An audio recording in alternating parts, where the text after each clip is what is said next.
കുറച്ചു ദിവസങ്ങൾക്ക് മുൻപ് നമ്മൾ കണ്ടിരുന്നു മുഖ്യമന്ത്രി പിണറായി വിജയനും അതുപോലെ തന്നെ നമ്മുടെ മഹാനടനായ ലാലേട്ടനും തമ്മിൽ ഒരു അഭിമുഖമുണ്ടായിരുന്നു.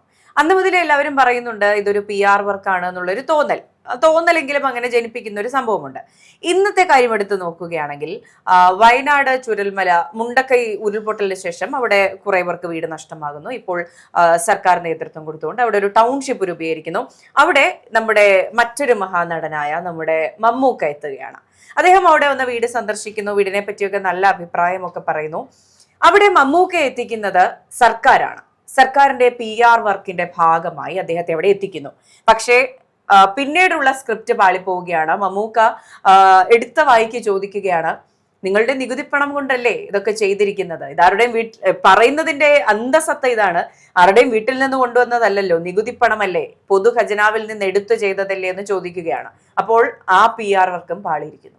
അതിൽ നമുക്ക് മനസ്സിലാക്കാനുള്ളത് മേഘ, ഈ നടന്നിരിക്കുന്ന സംഭവം എന്ന് പറയുന്നത്, നമ്മൾ അല്പം ദിവസം മുമ്പ് നമ്മൾ കണ്ടു ക്ലിഫ് ഹൗസിൽ ബഹുമാനപ്പെട്ട മുഖ്യമന്ത്രിയുടെ ഒരു അഭിമുഖം നടൻ മോഹൻലാലുമായിട്ട് വന്നിരുന്നു. അതിലെന്താണ് അവരിതിൽ കാട്ടിക്കൂട്ടിയത്? മൈക്ക് കേടായാൽ അസഹിഷ്ണു ആകുന്ന മുഖ്യമന്ത്രി അല്ലേ? ഒരു വേദിയിൽ ഇരുന്നു കൊണ്ട് ബഹുമാനപ്പെട്ട മുഖ്യമന്ത്രി താങ്കൾ സംസാരിച്ചത് ഏറ്റവും നന്നായി സംസാരിച്ചു എന്ന് പറയുന്ന അവതാരികയ്ക്ക് അവിടെയും അദ്ദേഹം ക്ഷുഭിതനാകും. അത്തരം കമന്റുകളൊന്നും വേണ്ട. അതെ, അത്തരം കമന്റുകളൊന്നും വേണ്ട എന്ന മറുപടി. അപ്പം നമ്മൾ ഇത്തരത്തിൽ ക്ഷുഭിതനാകുന്ന അസഹിഷ്ണുവായിട്ടുള്ള മുഖ്യമന്ത്രി അല്ല, അദ്ദേഹത്തിന് മറ്റൊരു മുഖമുണ്ട് എന്ന് കാണിക്കേണ്ടത് ഈ അവസരത്തിൽ CPM എന്ന് പറയുന്ന രാഷ്ട്രീയ പാർട്ടിയുടെ ഒരു ആവശ്യമാണ്. അവരുടെ ഒരു ആവശ്യമാണ്. മുഖം മിനുക്കേണ്ടത് അവരുടെ ഒരു ആവശ്യമാണ്. പക്ഷേ എത്ര തന്നെ മുഖം മിനുക്കിയാലും അദ്ദേഹത്തിൻ്റെ ഉള്ളിൽ അദ്ദേഹം എന്താണ് എന്നുള്ളത് ഈ കഴിഞ്ഞ ചാപ്റ്ററുകളിലെല്ലാം നമ്മൾ കണ്ടു കഴിഞ്ഞു. നീണ്ട 10 വർഷത്തെ ഒരു ചാപ്റ്റർ നമ്മുടെ ഒരു പുസ്തകത്തിൻ്റെ ഇതളുകൾ പോലെ നമുക്കവിടെ മറിച്ച് നോക്കാൻ നിരവധി കാര്യങ്ങളുണ്ട്. പെട്ടെന്നൊരു സുപ്രഭാതത്തിൽ ഇത് പറഞ്ഞാൽ ജനം വിശ്വസിക്കില്ല. അത് മോഹൻലാലുമായിട്ടുള്ള അഭിമുഖം. ഈ വിഷയത്തിലേക്ക് നമ്മൾ വരുമ്പോൾ നമ്മൾ ഒരു കാര്യം മനസ്സിലാക്കണം. ഹേമ കമ്മിറ്റി റിപ്പോർട്ട് എന്ന് പറഞ്ഞ റിപ്പോർട്ട് തട്ടിക്കൂട്ടി ആരെ കാണിക്കാനാണ്? അതുപോലെ തന്നെ ഈ പറയുന്ന മറ്റ് താരങ്ങളുമായി ചേർന്ന് നിൽക്കാൻ ഒരു കമ്മ്യൂണിസ്റ്റ് മുഖ്യമന്ത്രി ഇത്രയധികം ഇഷ്ടപ്പെടുന്നത് എന്തിനാണ്? മോഹൻലാലിനെ സ്വീകരിച്ച രംഗം നമ്മൾ കണ്ടല്ലോ തിരുവനന്തപുരത്ത് അല്ലേ? അപ്പോൾ ഇതൊക്കെ നോക്കുമ്പോൾ ഒരു കമ്മ്യൂണിസ്റ്റ് സർക്കാർ, നമ്മൾ കേട്ടിട്ടുള്ളത് സോഷ്യലിസം, കമ്മ്യൂണിസം, സാധാരണക്കാരൻ, നമ്മൾ ആ നവകേരള യാത്രയിൽ അദ്ദേഹത്തിൻ്റെ ചങ്ങാത്ത മുതലാളിമാരുമായിട്ടുള്ള മുഖ്യമന്ത്രിയുടെ ഇടപെടൽ, അദ്ദേഹം ഒരു കമ്മ്യൂണിസ്റ്റുകാരനായ മുഖ്യമന്ത്രി ആണോ എന്ന് നമുക്ക് ഭയങ്കരമായിട്ട് നോക്കേണ്ടി വരും. അപ്പോൾ ഈ പറയുന്ന രീതിയിൽ മമ്മൂട്ടിയെ ആയിരുന്നാലും മോഹൻലാലിനെ ആയാലും സ്വീകരിച്ചാലും ആനയിച്ചാലും കൂടെ ഇരുത്തിയാലും അദ്ദേഹം നടക്കുന്നത് ഇപ്പോൾ മറ്റൊരു ലോകത്താണ്. അപ്പോൾ ഈ കഴിഞ്ഞ ദിവസം ഈ പറയുന്ന ചൂരൽമലയിൽ അദ്ദേഹം പോയി വീട്, ഈ തെരഞ്ഞെടുപ്പ് അടുത്ത് വരുന്ന സന്ദർഭത്തിലാണ് ഇതെല്ലാം ചെയ്തിരിക്കുന്നത്. മന്ത്രി രാജനെ കെട്ടിപ്പിടിച്ച് കരഞ്ഞത് വാർത്തയാകുന്നു. അവിടെ എടുത്തു പറയേണ്ട ഒരു കാര്യം, രാഷ്ട്രീയത്തിൽ എതിർപക്ഷത്ത് നിൽക്കുന്ന ഒരു MLA കൂവി നാട്ടിക്കാനായി ആളെ കൊണ്ട് നിർത്തിയ ഒരു പാർട്ടി കൂടെയാണ് സിദ്ദിഖിനെ. അത് നമ്മൾ ഓർക്കണം. അപ്പോൾ അതായത് മുഖ്യമന്ത്രി എന്ന് പറയുന്ന വ്യക്തി അങ്ങനല്ല, ഇങ്ങനാണ്. ഇപ്പൊ ഇന്ന് രാഹുൽ ഗാന്ധി വന്ന തിരുവനന്തപുരത്തെ പരിപാടിയിൽ ബഹുമാനപ്പെട്ട K. സുധാകരൻ ഒരു വാക്ക് പറഞ്ഞു, അല്ലയോ പിണറായി വിജയ, എൻ്റെ നാട്ടുകാരനാണെന്ന് താങ്കൾ എന്ന് പറയാൻ എനിക്ക് നാണമുണ്ടോ? ഇത് അദ്ദേഹം മാത്രമല്ല പറഞ്ഞത്.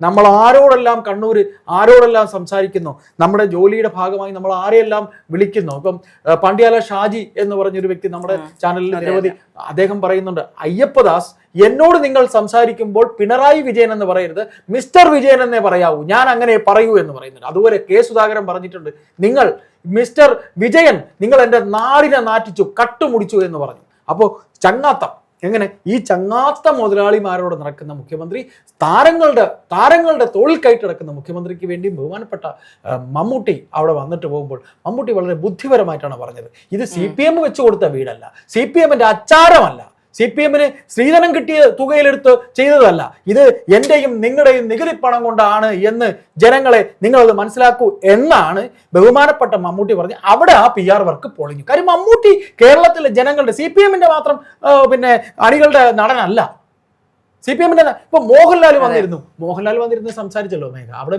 മോഹൻലാൽ വന്നിരുന്ന് സംസാരിച്ചത് മോഹൻലാൽ കുരുങ്ങിപ്പോയതാണ്. മോഹൻലാലിനെ കുരുക്കിയതാണ്.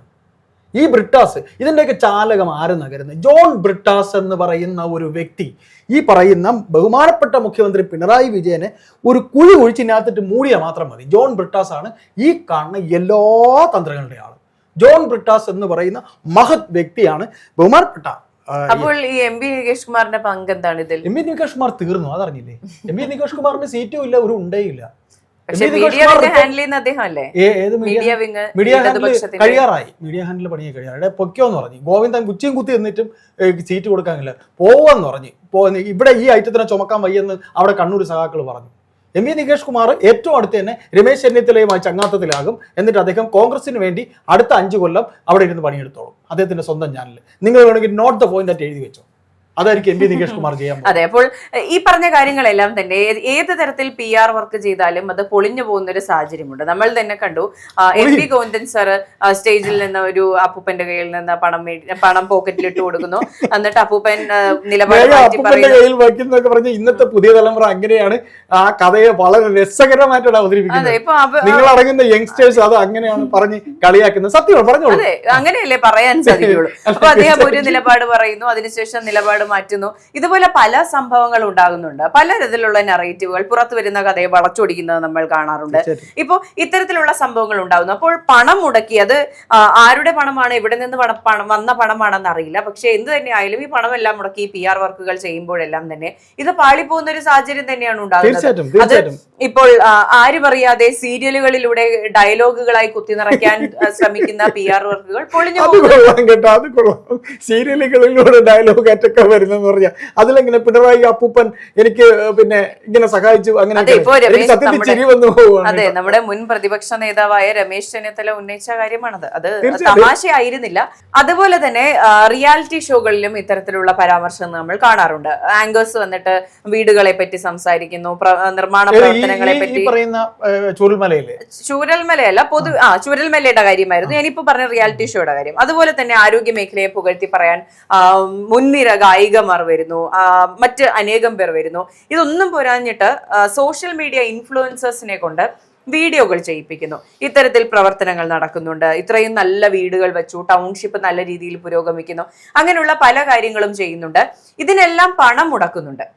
ഇതിന്റെ എല്ലാം അവസാന ഘട്ടം എന്നോണമാണ് ഈ പറഞ്ഞ സൂപ്പർ സ്റ്റാർസിനെ ഇറക്കിയുള്ള PR വർക്ക് സ്റ്റാർട്ട് ചെയ്തത്. എന്നാൽ ആദ്യഘട്ടത്തിൽ ഈ പറഞ്ഞ ഇരുവർ എന്നുള്ള പ്രോഗ്രാം ആയിരുന്നു ഈ പറഞ്ഞ ലാലേട്ടനും അതുപോലെ തന്നെ മുഖ്യമന്ത്രി ശ്രീ പിണറായി വിജയനുമായിട്ടുള്ള ഇന്റർവ്യൂ എന്ന് പറയുന്നത്. പക്ഷെ അതുപോലും കോപ്പിയടിയായിരുന്നു.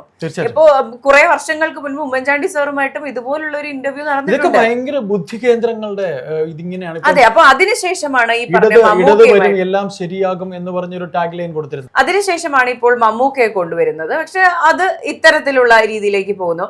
ആദ്യഘട്ടത്തിലൊക്കെ നമ്മൾ വിചാരിച്ചിരുന്നത്, ഇപ്പോ മമ്മൂക്കയുടെ പ്രതികരണം വരുന്നതിന് മുൻപ് വിചാരിച്ചിരുന്നത് മമ്മൂക്ക പൂർണ്ണമായും ഇടതുപക്ഷത്തിനൊപ്പം നിന്ന് PR വർക്ക് ചെയ്യുന്നു, വേടൻ കൂടെ നിന്നതുപോലെ, ഈ പറഞ്ഞ ഗായിക അഞ്ജു ജോസഫ് കൂടെ നിന്നതുപോലെ, ലാലേട്ടൻ കൂടെ നിന്നതുപോലെ അദ്ദേഹം കൂടെ നിൽക്കുമെന്ന് വിചാരിച്ചെങ്കിലും പാളിപ്പോവുകയാണ് ഉണ്ടായത്. തീർച്ചയായിട്ടും.